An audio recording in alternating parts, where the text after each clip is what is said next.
তাদের যে একসময়ের প্রধান মিত্র জামাত, তারা কিন্তু লাস্ট যেদিন সংলাপ হলো প্রধান উপদেষ্টার সঙ্গে, তাদের কথায় মনে হচ্ছিল যে জামাত আর বিএনপির সুর বোধহয় এক হয়ে গেল। আমরা পরের দিন দেখলাম যে না, জামাত সেই জায়গা থেকে সরে এসছে, জামাতের সুরটা এখন অনেকটা মিলে যাচ্ছে আবার এনসিপির সঙ্গে। আমিন আল রশিদ, একটা জিনিস আপনি খেয়াল করেছেন গত দুদিনে প্রধান উপদেষ্টার যেই বক্তব্যটি অনেকদিন আমরা শুনে আসছি যে 25শে ডিসেম্বরের মধ্যে, আমি আবারও বলছি 25শে ডিসেম্বরের মধ্যে অথবা 26শে জানুয়ারির মধ্যে, মানে আপনি যখন বলছেন 25শে ডিসেম্বরের মধ্যে, ডিসেম্বরের আগেও হতে পারে যে কোনো সময়। গতকাল প্রধান উপদেষ্টাকে উদ্ধৃত করে বাসস বাংলাদেশ সংবাদ সংস্থা সরকারি কর্তৃপক্ষ যেই খবরটি দিয়েছে যে ডিসেম্বর থেকে জুন, ডিসেম্বরের মধ্যে অথবা জুনের মধ্যে এবং ডিসেম্বর থেকে জুনের মধ্যে অর্থগত পার্থক্য আছে। এটা কি মানে পেছানোর একটা কৌশল কিনা? এখানে অনেকগুলো পয়েন্ট, আমি একটু যদি আপনি সময় দেন। বিএনপি এখন স্ট্রিক হচ্ছে ডিসেম্বরে। আপনি খেয়াল করবেন যে আগস্টের পরে অর্থাৎ অভ্যুত্থানের পরে বিএনপি ডিসেম্বরে এবং ডিসেম্বরের মধ্যে এখানেও পার্থক্য আছে এবং বিএনপি শুরুর দিকে বলছিল আগস্টেই নির্বাচন, মানে এই বছরের আগস্ট, এবং সম্ভব এবং সম্ভবত যদি ভুল না করে থেকে রুহুল কবির রিজভী বলেছিলেন যে 5ই আগস্টে নির্বাচনটা দেন যাতে করে এটি একটা ঐতিহাসিক দিন হয়ে থাকে। তারা সেই জায়গা থেকে সরে গিয়ে এখন এসছেন ডিসেম্বরে। আবার তাদের যে একসময়ের প্রধান মিত্র জামাত, তারা কিন্তু লাস্ট যেদিন সংলাপ হলো প্রধান উপদেষ্টার সঙ্গে, তাদের কথায় মনে হচ্ছিল যে জামাত আর বিএনপির সুর বোধহয় এক হয়ে গেল। আমরা পরের দিন দেখলাম যে না, জামাত সেই জায়গা থেকে সরে এসছে, জামাতের সুরটা এখন অনেকটা মিলে যাচ্ছে আবার এনসিপির সঙ্গে। এবং আপনি যে কয়টি পলিটিক্যাল পার্টির রেফারেন্স দিলেন যাদের সঙ্গে বিএনপি ধারাবাহিক সংলাপ করছে জোট ভারী করবার জন্য আপনার ভাষায়, আমি একটু প্রশ্ন করি এইভাবে যে বাংলাদেশের রাজনীতিতে বেসিক্যালি ফ্যাক্টর কারা? এই যতগুলো দল বলেন, গণ অধিকার পরিষদ বলেন, সিপিবি বলেন, বাংলাদেশের রাজনীতিতে বিএনপি, জামাত, আওয়ামী লীগকে আপনি যদি এখন বাদও দেন, তাহলে ইসলামী আন্দোলন বাংলাদেশ, চরমোনাই পীরের পার্টি এবং এনসিপি আগামী নির্বাচনে মূলত ফ্যাক্টর হবে 4টি দল। এখন আওয়ামী লীগকে যদি নিষিদ্ধ না করেন, তার যদি নিবন্ধন বাতিল না হয়, কোনো না কোনো ফর্মে যদি ভোটে নাও যায়, কিন্তু পলিটিক্যাল পার্টি হিসেবে সে যদি এক্সিস্ট করে, তাহলে আগামী নির্বাচনে আওয়ামী লীগের রোল কী হবে আমরা কিন্তু এখনও জানি না।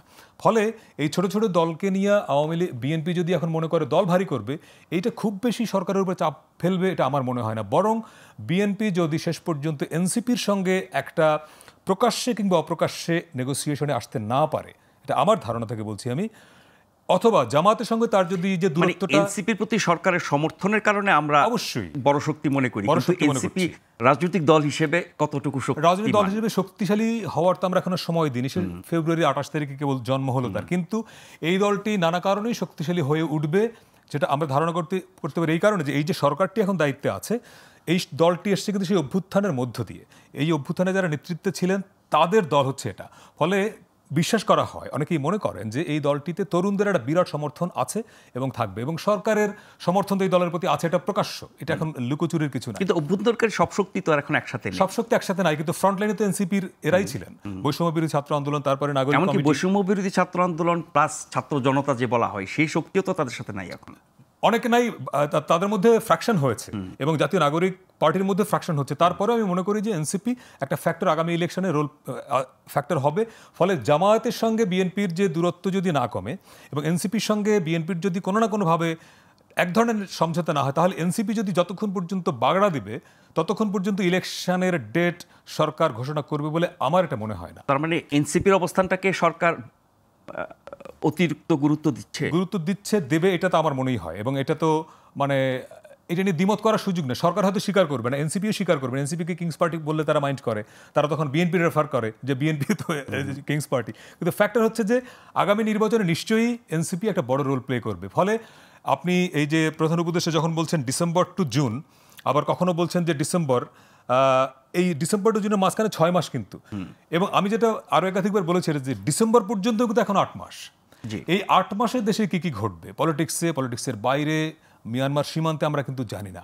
এবং আগামী ইলেকশনের আগে আপনি মোটামুটি ধারণা করতে পারি আমরা যে এই মায়ানমার, রাখাইন, রোহিঙ্গা ইস্যুতে বড় ঘটনা যদি ঘটে যায় তখন ইলেকশনের তারিখ আরও পেছাবে। এবং বিএনপি এখন তো ডিসেম্বরে আছে, বিএনপি হয়তো তখন ওই বলবে যে না তাহলে ফেব্রুয়ারি, মানে তখন জাতীয় স্বার্থে নির্বাচনটা গৌণ হয়ে যাবে। অর্থাৎ আগামী 8 মাসের দেশে কি কি ঘটবে তার উপরে ডিপেন্ড করবে। ফলে এখন পর্যন্ত 8 মাস সময় বাকি, এবং বিএনপি যে দাবি করছে যে স্পেসিফিক রোডম্যাপ, এটি কিন্তু আমি যেটা বুঝি যে স্পেসিফিক রোডম্যাপ নির্বাচনের তারিখ ঘোষণা করা সরকারের জন্য খুব কঠিন।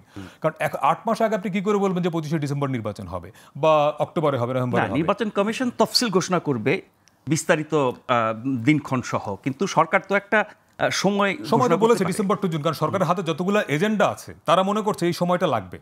এখন এইখানে হচ্ছে বিএনপির পলিটিক্যাল ম্যাচুরিটি বা তার যে শক্তি, এটা দিয়ে সে যদি দাবি আদায় করতে পারে যে ডিসেম্বরের মধ্যে কিংবা ফেব্রুয়ারির মধ্যে, অর্থাৎ আমি যেটা বলি যে ফেব্রুয়ারিটা হচ্ছে একটা ডিসেম্বরের হচ্ছে গুরুত্বপূর্ণ টাইম লাইন। কারণ আপনি খেয়াল করবেন যে সেপ্টেম্বর মাসে কিন্তু আর্মি চিফ মানে সেনাপ্রধান রয়টার্সকে বলেছিলেন যে তিনি মনে করেন বা তিনি চান যে 18 মাসের মধ্যে একটা নির্বাচন হবে, তিনি সেজন্য সরকারকে সহযোগিতা করবেন। সে 18 মাস হয় আসলে ফেব্রুয়ারিতে, আবার মধ্য ফেব্রুয়ারিতে হবে রোজা, জামাত বলছে রোজার আগে।